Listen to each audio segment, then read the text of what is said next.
Komitmen selesaikan Alkitab. Kejadian sampai Wahyu, suka nggak suka. Mau yang hasta-hasta, mau yang kitab bilangan, lanjutkan. Nanti kan pasti dibangun manusia rohnya. Olahraga aja perlu kesetiaan. Apalagi kalau kita mengolah roh kita. Apalagi kalau kita itu mau mengikut Yesus dengan kehidupan. Pastikan Anda konsisten dengan komitmen yang Anda buat. Di akhir tahun ini, buat komitmen pada Kristus dan perkara-perkara Tuhan di hidupmu. Terutama doa dan saat teduh. Ini maksudnya ayat 1. Kalau kita mau menang lawan dosa harus sengaja. Nggak ada orang berkata, kalau menang ya udah, kalau nggak menang ya nggak apa-apa. Pasti kalah. Orang yang kayak gitu pasti kalah. Mana ada orang profesional bertinju. Kita lihatlah, kalau hari ini aku beruntung pasti KO dia, pasti di KO musuh. Dia latihan setengah mati. Latihan berhari-hari, berbulan-bulan untuk naik ke ring itu dan memenangkan sabuk juara. Nggak ada orang itu yang bisa berhenti berbuat dosa kalau dia tidak tegas dengan komitmennya. Barang siapa telah menderita penderitaan badani, ia telah berhenti berbuat dosa. Menang itu harus disengaja. Itu pun masih kadang-kadang kita terplecok kok. Masih kadang-kadang jatuh sedikit, tapi tidak akan tergeletak. Sebab Tuhan menopang tangannya. Kalau kita mau mengalami kemenangan dalam hidup ini, terobosan.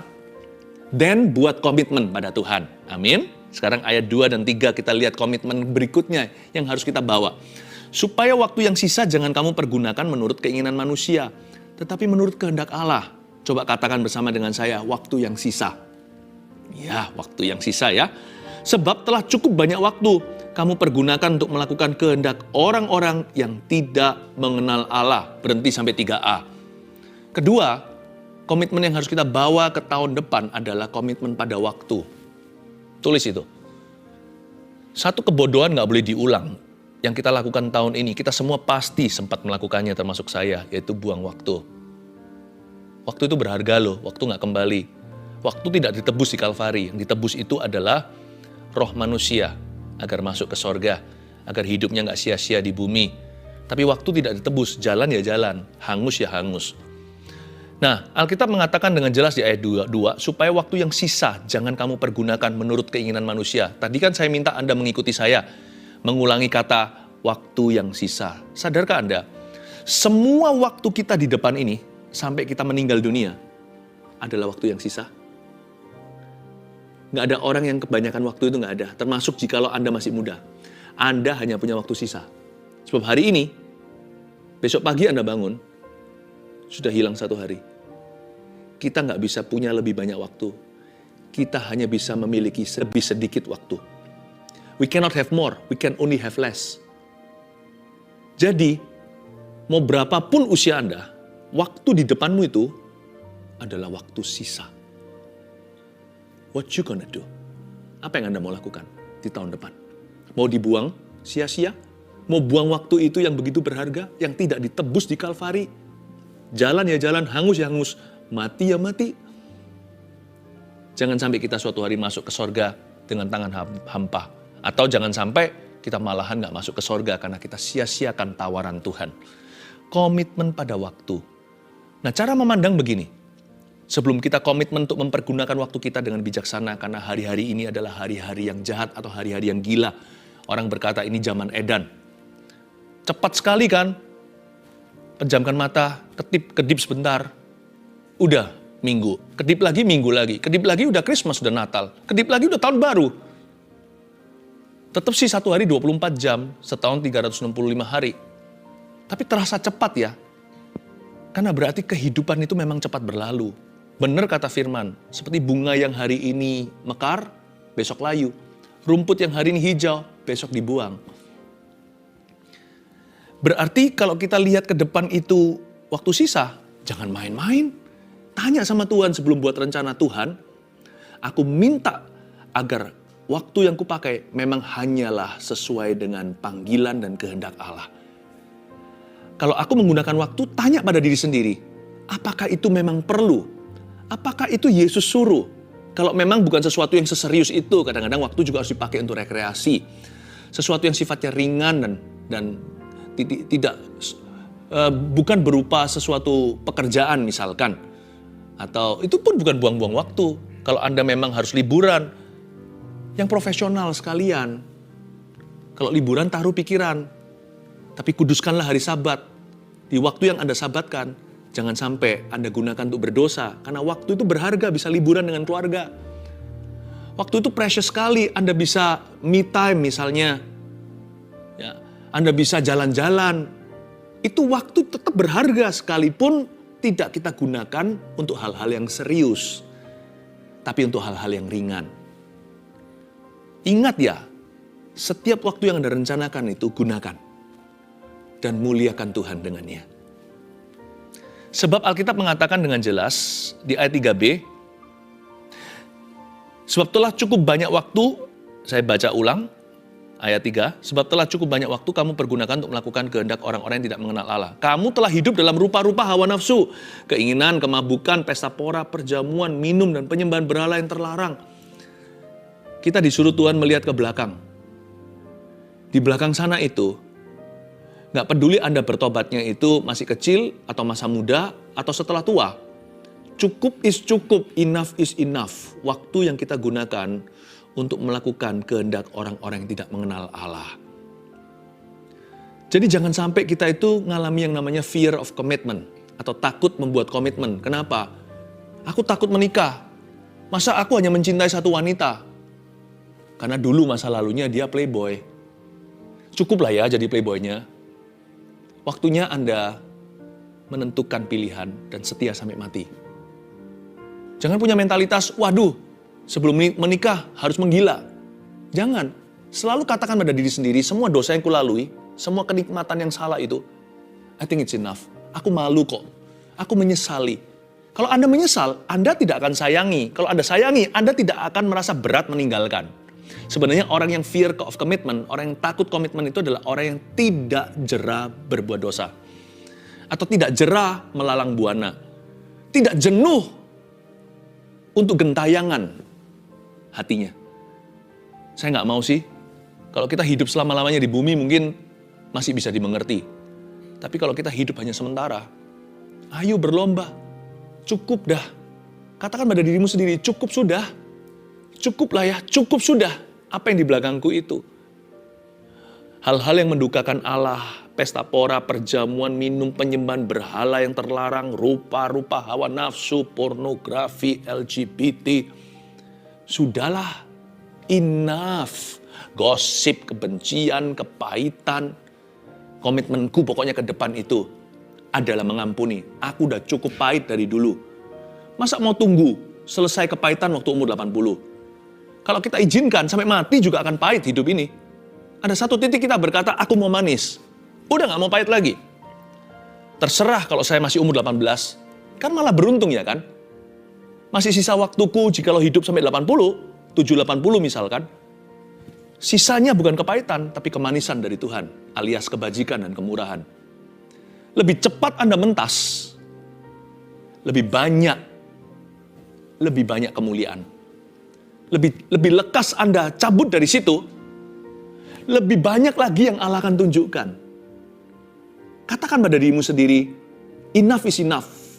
Bilang panggil nama sendiri seperti saya begini, Philip, cukup adalah cukup. Apa yang di belakang dulu yang pernah kulakukan, yang mendukakan hati Tuhan seenak gua. Kehendakku yang jadi bukan kehendak Yesus. Enough, cukup. Tahun depan ini tidak akan kubawa yang begituan. Komitmenku pada Tuhan, pertama-tama. Kedua, pada waktu. Tahun depan itu berharga. I commit my life to you. Amin. Lalu berikutnya di ayat yang ke-4. Sebab itu mereka heran, ini bicara tentang orang, bahwa kamu tidak turut mencemplungkan diri bersama-sama mereka di dalam kubangan ketidaksenonohan yang sama dan mereka memfitnah kamu. Siapa sih? Siapa sih mereka heran ini? Mereka ini siapa? Mereka heran kok kita nggak ikut cemplung diri bersama dengan mereka dalam kubangan ketidaksenonohan. Mereka ini siapa? Siapapun mereka ya, pokoknya mereka itu orang yang salah. Ada orang-orang yang salah. Ada orang-orang yang error di dalam kehidupanmu. Ya, jadi pasien nggak apa-apa. Jangan jadikan rekan. Jangan dijadikan teman sepadan. Apalagi dijadikan penasihat. Nasihat orang fasik namanya. Itu cari masalah di hadapan Tuhan. Ayat 5, tetapi mereka harus memberi pertanggungan jawab kepada Dia yang telah siap sedia menghakimi orang-orang yang hidup dan yang mati. Ini orang-orang pasti kena penghakiman Tuhan. Bukan berarti kita jijik menghindari mereka. Kita patut doakan. Jangkau boleh. Tapi jangan jangkau dengan Anda sendiri terpengaruh oleh mereka. Kalau Anda tidak tahan, mendingan jauhi. Seperti Yusuf, bukan waktunya untuk menjangkau istri Potifar. Waktunya lari. Anda harus mengerti kapan adalah waktunya untuk apa. Kalau Anda tidak tahan, Anda tidak kuat, nggak usah sok rohani, nggak apa-apa kok Tuhan itu mengerti, lebih baik lari. Lebih baik menghindari, menjauhi, sebab pergaulan yang buruk merusak kebiasaan baik. Kecuali kalau Anda kuat, dan itu pun toh Anda tidak sendirian, semua itu usaha korporat. Jikalau Anda sudah bergabung, atau sudah punya komunitas saudara seiman. Nggak ada orang itu yang bisa one man show, cara kauboyan, ya kan? Lalu main sikat saja. Saya aja kemana-mana diutus oleh gereja. Saya pergi kemana-mana, istri saya tahu. Keluarga saya beritahu. Saya mau lakukan apa.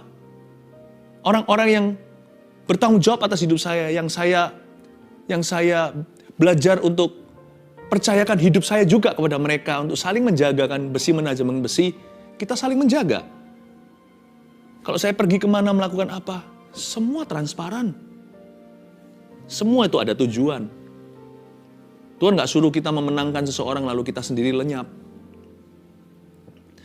Tapi kalau kita tahu bahwa kita tidak berada di posisi yang tepat untuk menjangkau siapa-siapa, lebih baik Anda jangan coba-coba. Sebab menghindari orang-orang demikian yang berpengaruh buruk dalam hidupmu, saya rasa itu lebih baik daripada Anda sendiri akhirnya dihakimi bersama dengan orang-orang itu. Tetapi mereka harus memberi pertanggungan jawab kepada Dia yang telah siap sedia menghakimi orang yang hidup dan yang mati. Itulah sebabnya maka Injil telah diberitakan juga kepada orang-orang mati, supaya mereka sama seperti manusia, dihakimi secara badani, tapi oleh roh dapat hidup menurut kehendak Allah. Kenapa ya tiba-tiba di ayat 6 ini Injil diberitakan pada orang mati? Ini bukan berarti kita disuruh nginjilin orang-orang yang sudah masuk kuburan.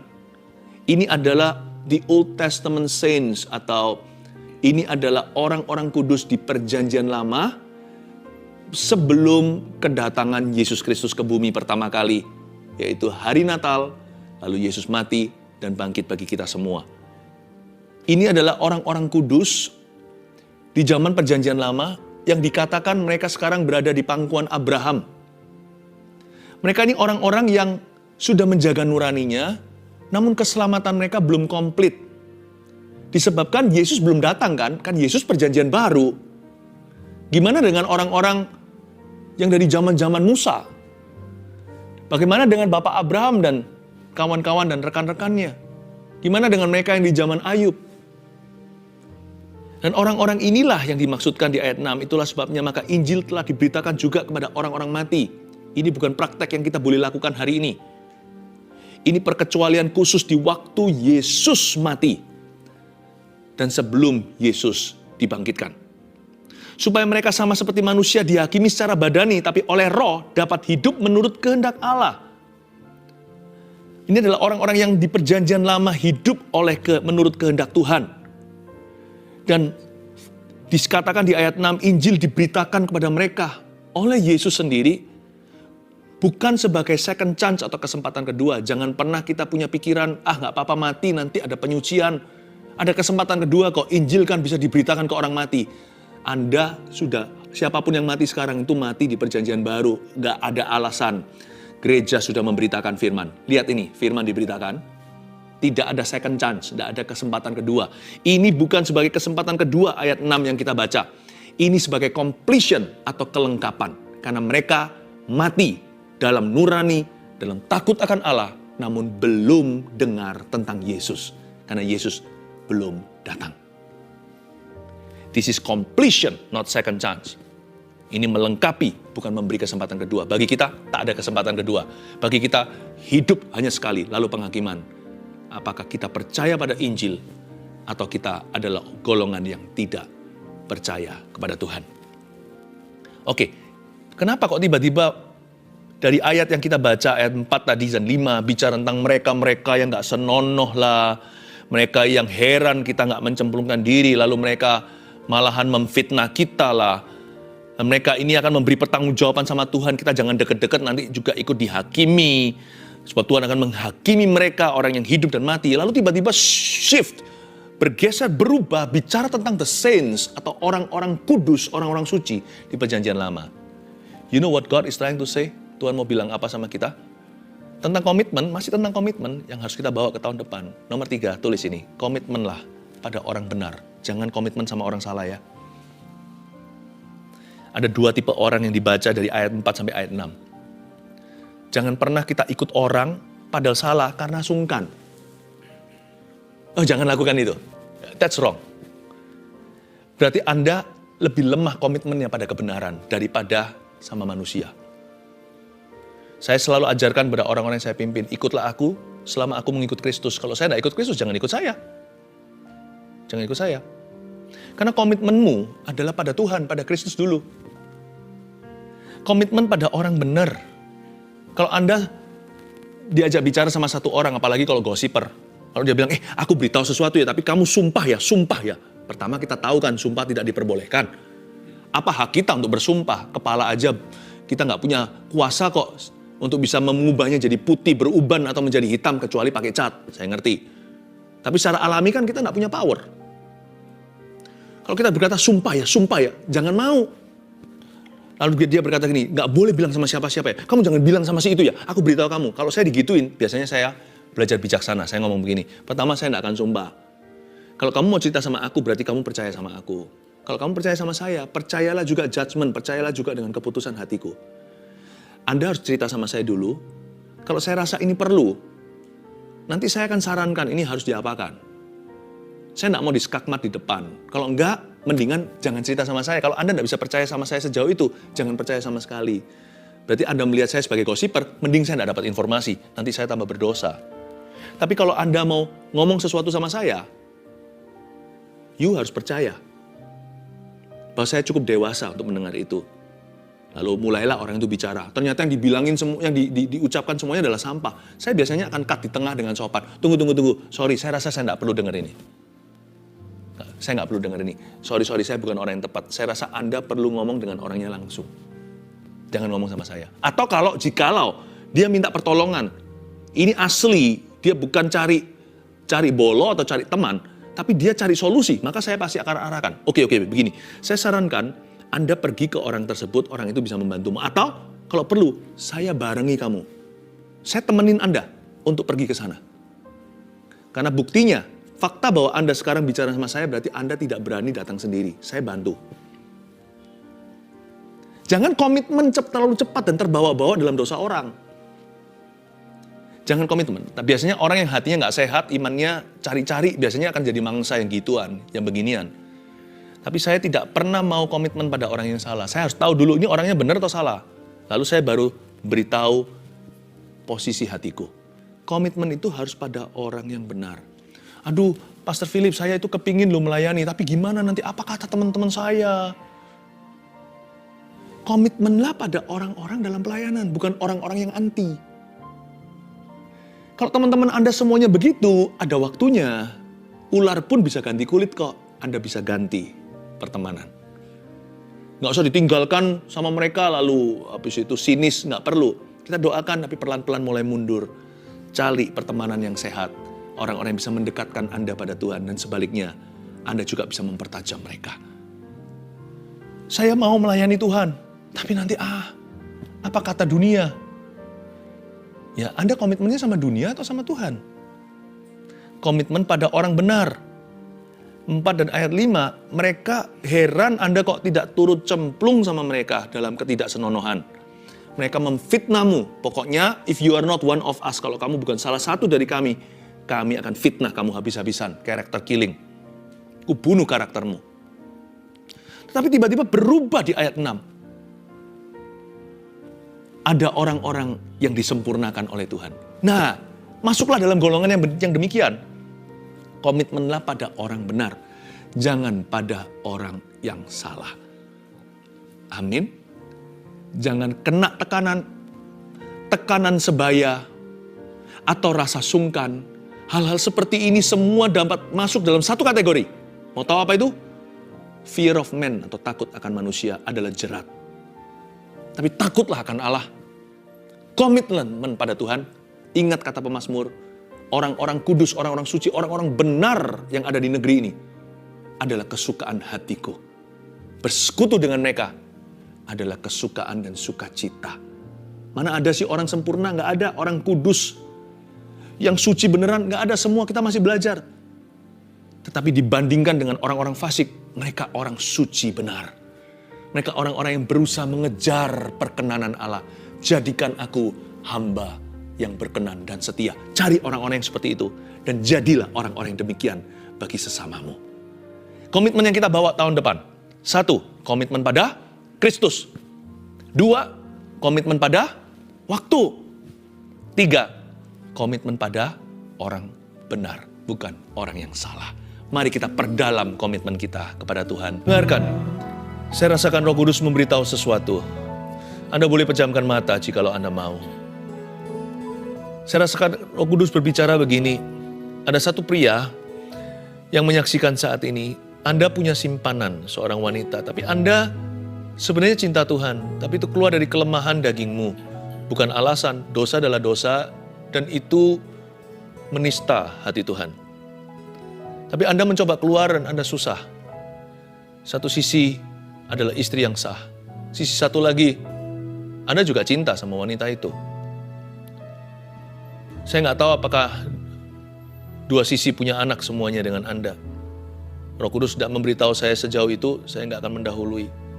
Tapi dengar baik-baik, saya ngerti kenapa Roh Kudus beritahu ini. Komitmen pada orang benar. Hubungan itu kalau sudah salah pada akarnya, salah semua buahnya. Jikalau Anda punya anak dengan simpanan Anda, anak itu nggak salah. Anak itu tetap harus dibesarkan, tapi Anda harus tinggalkan keluarga tersebut. Anda akan hidupi anak itu terus. Nggak apa-apa jikalau ada. Tapi jikalau tidak, Anda harus lepaskan. Ada nggak ada anak, Anda tidak boleh bersama dengan perempuan itu. Peduli amat kalau wanita itu Kristen. Sangat tidak Kristen melakukan ini. Dengar baik-baik. Komitmen Anda pada orang benar, karena komitmen Anda pada Kristus. Komitmen Anda pada istri yang sah. Lepaskan, pulang ke rumah. Jangan ke situ lagi. Tinggalkan sama sekali. Terbuka sama gembala. Minta didoakan, minta pemutusan dan kelepasan. Roh Kudus beritahu satu hal lagi, yang ini sebaliknya. Ada seorang pria, sebelum akhir tahun ini, istrimu akan pulang. Yang ini kebalikan. Ini wanitanya yang nyeleweng dan pergi dengan laki-laki lain. Your wife will come home. Komitmen pada Tuhan hari ini, pada anak-anakmu hingga sekarang untuk tetap jadi orang benar dan tidak membalas kejahatan dengan kejahatan, will pay off. Akhirnya Tuhan akan memberimu upah. Tuhan memberimu sebuah mujizat dalam rumah tanggamu. Istrimu yang selingkuh itu, ampunilah. Dia tidak akan selingkuh lagi. Seperti Hosea. Roh Kudus bicara jelas. Ada seorang Hosea di keluarga saat teduh bersama yang menyaksikan saat ini. Ada seorang Hosea. Ada seorang Hosea. Ada seorang laki-laki yang dikhianati istrinya. Tapi Anda adalah seorang yang takut akan Tuhan. God bless you, my brother. Semua komitmenmu pada Kristus hari ini akan membuahkan hasil demi anak-anak dan rumah tangga Anda. Rumah tangga Anda akan pulih. Terima kasih Tuhan. Ulurkan tangan ke depan, kita doakan semua live chat dan permohonan doa yang masuk. Help me some more, Lord. Bantu hamba-Mu untuk bisa merasakan lagi, beberapa lagi pergumulan di antara keluarga saat teduh. Mujizat-Mu terjadi sebelum akhir tahun ini. Tuhan, kami komitmen pada Kristus. Hamba berdoa, setiap orang yang menyampaikan kebutuhan maupun mereka yang tidak menuliskannya hari ini, hamba minta seluruh keluarga saat teduh, seluruh jemaat-Mu ini, Kau berikan komitmen yang tegas pada Kristus, kemenangan dari kebiasaan buruk, dari sifat lama. Hamba berdoa supaya mereka komitmen pada waktu mereka membuat perencanaan, sebagian sudah. Ada beberapa hal yang perlu direvisi dalam rencana mereka. Beberapa lagi masih belum membuat rencana. Hamba berdoa supaya Tuhan berikan hikmat untuk mereka merencanakan. Dan dalam perencanaan mereka mengutamakan dan melibatkan Tuhan. Kasih mereka ya Tuhan ketajaman dengan waktu. Di dalam nama Yesus mereka tidak akan lelet, tidak akan telat-telatan lagi. Tidak akan buang-buang waktu sia-sia. Terima kasih Tuhan. Isi waktu mereka dengan perkara-perkara yang bermakna. Terima kasih Bapa, mereka komitmen pada orang benar. Beri mereka hati yang kuat, a strong man's heart. Hati orang yang kuat, tidak terpengaruh dengan teman-teman sebaya, dengan rekan, dengan orang-orang di sekeliling mereka, dengan dunia sekelilingnya. Tidak dipengaruhi dengan keadaan, tapi mereka punya iman. Mulai hari ini di akhir tahun ini booster iman mereka. Ya Tuhan, hamba berdoa di dalam nama Yesus. Terima kasih Tuhan, terpujilah namamu. Lebih dalam lagi ku rindu Kau Tuhan, lebih dari segala yang ada. Lebih dalam lagi ku cinta Kau Yesus, ku mengasihimu, ku mengasihimu. Ku mengasihimu, ku mengasihimu, ku mengasihimu.